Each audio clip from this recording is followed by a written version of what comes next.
The much requested 2025 temperature sampler blanket crochet along project. Let's talk about it. On the side of the screen over here, I'm gonna put down all of the main points we're gonna hit, so you'll know what to expect, where we're at in the process, and how much longer the video is gonna be. That's right, I'm gonna give you a countdown, that way hopefully you stick around for the entire video.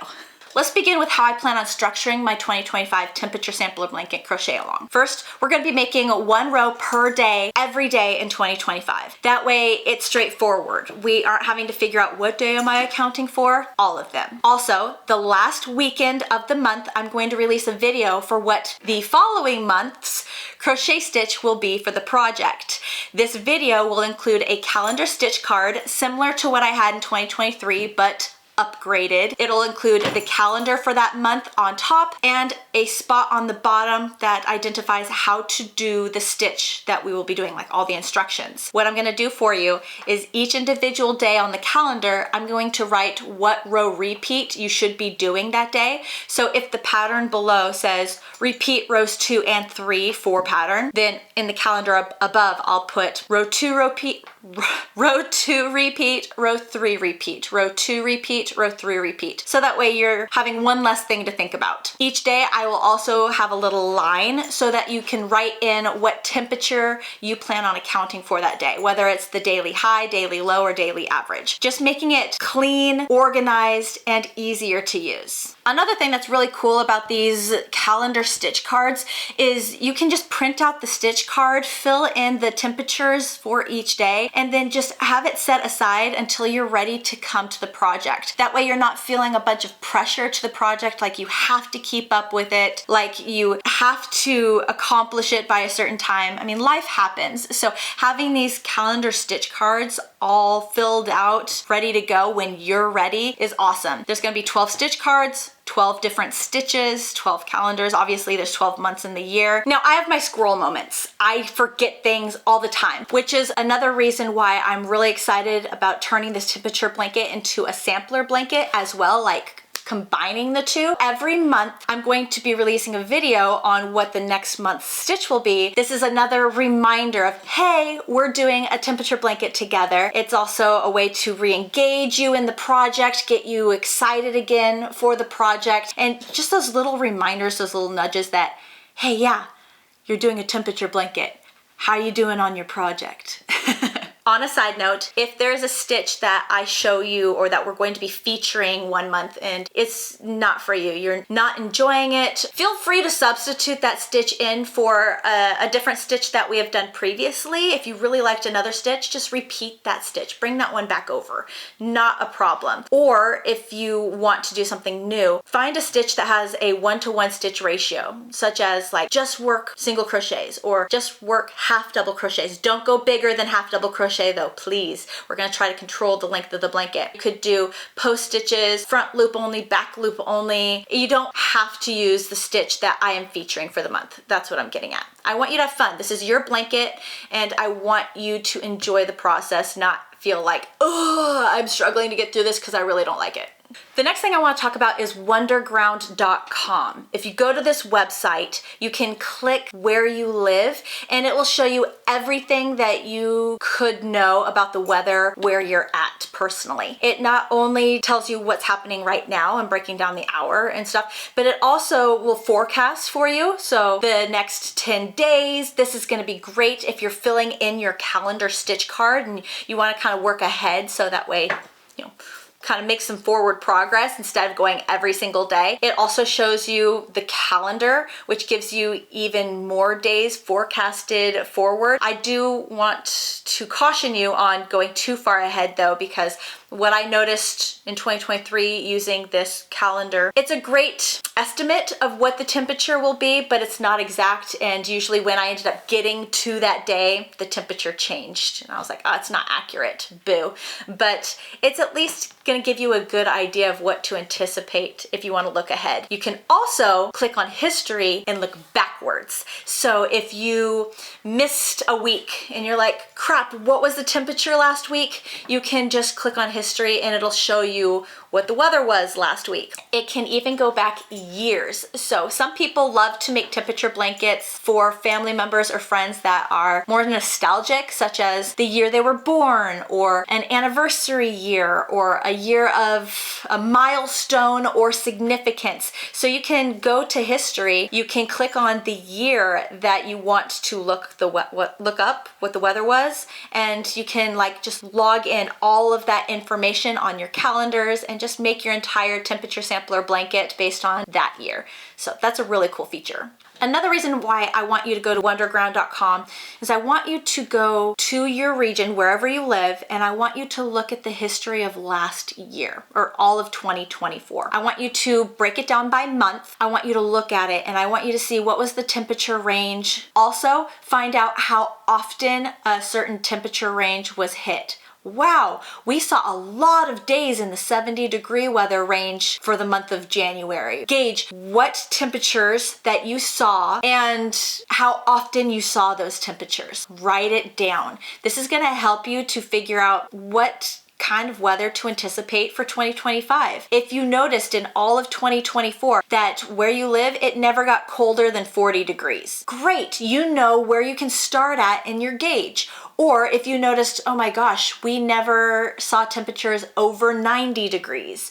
Great, you know where to cap off your gauge. You don't need to account for anything above that. Also, how many days did you see in a certain degree range? This will help you to know or anticipate how much yarn you're going to need to buy of certain colors. If you're noticing, wow, we're dominantly in the 90s where we live, or we're dominantly in the 60s where we live, then you might want to purchase a few extra skeins of the color that you are connecting to that temperature range. So again, it's just going to be extremely helpful information when we start talking about materials. Also figure out if you want to be accounting for the daily high, the daily low, or the daily average temperature, and stick with it. Be consistent all year long so that way what you're recording kind of makes more sense, has better flow. For me, I like to go with the daily high so that way when I'm looking at my temperature blanket, I can see, wow, okay, the hottest temperature of that day was in this range. The hottest temperature of the day was in that range. You know, so I can always anticipate, okay, that was the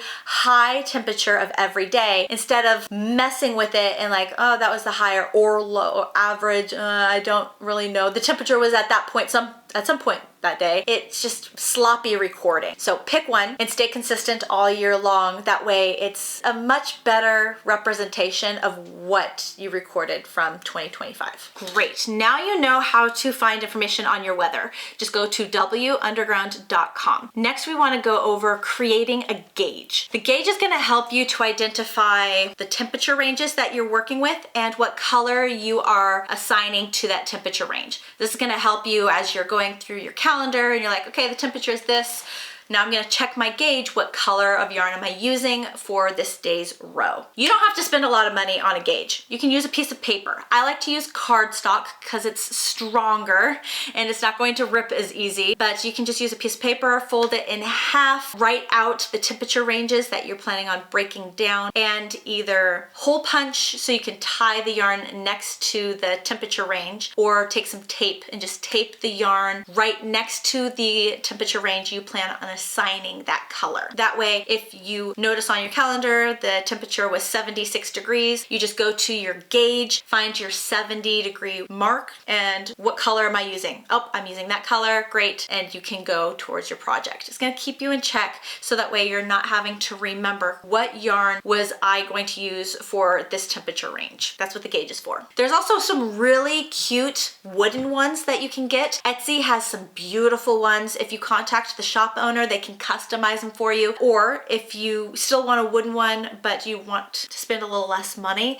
you can go to crochet.com. We Crochet and Knit Picks have a temperature blanket wooden gauge already created. Now you cannot customize it. You're gonna have to use the temperature ranges that they already have put on their temperature gauge. It's cute, it's nice, it's already set up for you, it's wood, and it's a cheaper option if you would like to go that route. All of the information that we've gone over so far has been vital information to help us figure out the materials that we're going to get for this 2025 Temperature Sampler Blanket Crochet Along project. The number one question that I was asked constantly back in 2023 was, how much yarn do I need to buy for my project? Now, to be honest, I have no idea. I cannot forecast or anticipate what the weather is going to be for you. I have no idea how many days that you're going to see in the 70-degree range, how many days that you're going to see in the 60-degree range.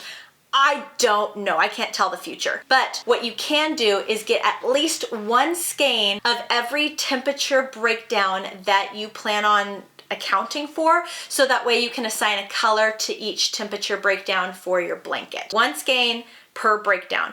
If you want to control the amount of yarn that you're going to be purchasing, then maybe shrink how many temperature ranges that you're going to have. Maybe do less, so you only need maybe 5 skeins, 5 different colors, opposed to 10.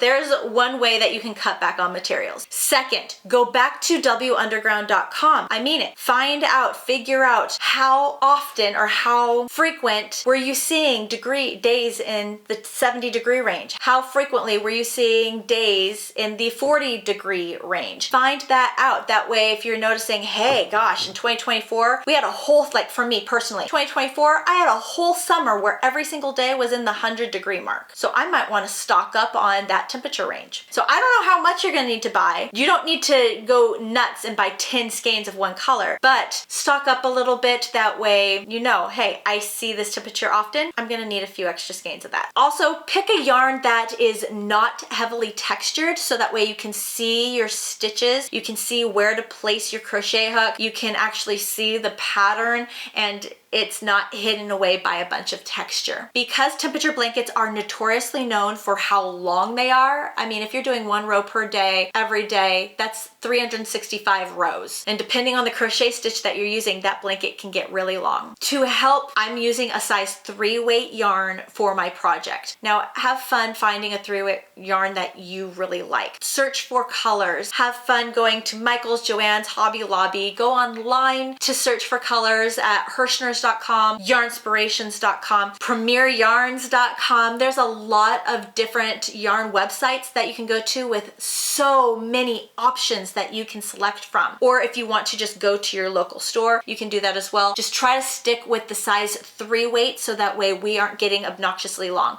I mean, back in 2023, a size 4 weight yarn only working every other day, not even every day, still resulted in a 7-foot long blanket. So we gotta do what we gotta do. The crochet hook that I'm going to be using is a G6 4mm crochet hook to work with that size 3 weight yarn, complement it. And then the other things that are very common, like the yarn needle and a pair of scissors, possibly some stitch markers just to help you keep the sides of your row straight, if that'll help you out. Or if you need to add stitch markers throughout the row to help you stay on count, that's a great idea as well. I decided to have a little bit of fun with my temperature blanket this year, and I found Loops and Threads heathered tweed yarn from Michael's. Beautiful, beautiful yarn. Loved the colors and the texture. I'm sure that it's going to be discontinued, because Michael's does have a tendency to discontinue certain yarn lines, and I'm like, crap, okay. Already anticipating it, but it's beautiful yarn, and I really wanted to utilize it in my temperature blanket project. Looking back, hindsight though, I wouldn't recommend it to a newer crocheter, because this yarn does have texture to it, and working up swatches of the stitches that I plan on using this year, the texture does make it a little more challenging to find where to place the crochet hook and see the pattern itself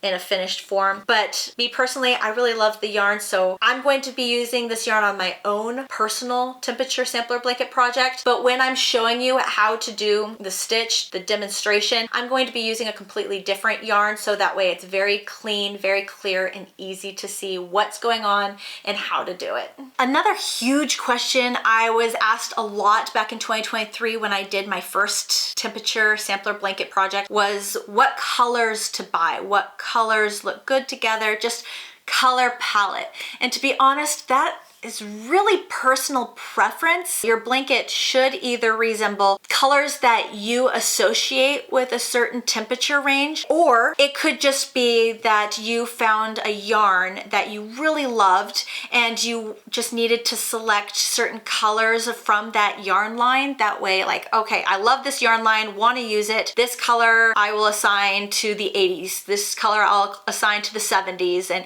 you just kind of assign colors. That way you're focusing more on the finished project, how the blanket will look in the end, the colors that will be beautiful together.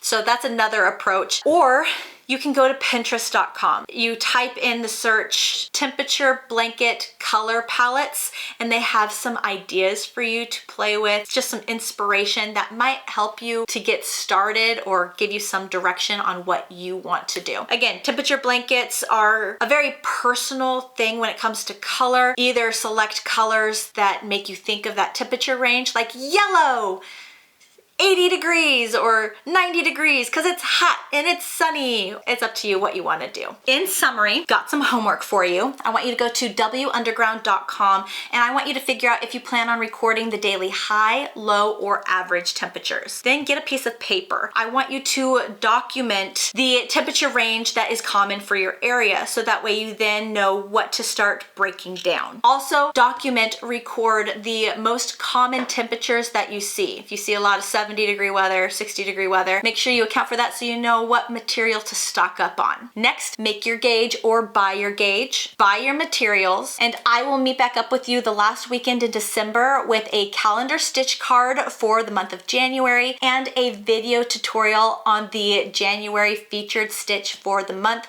that is going to begin our 2025 Temperature Sampler Blanket Crochet Along project. Guys, I really hope you join in on this project with me. We're gonna have so much fun. There's going to be a lot of interesting things that I'm going to be incorporating in this project that I can't wait for you to see. I can't wait for you to try. All in all, if nothing else, it's going to result in a really pretty blanket. So I really hope that you join in this project with me. We're gonna have fun. I hope you guys have the best day, a beautiful day. I hope that you take care, and I will see you very soon. Bye.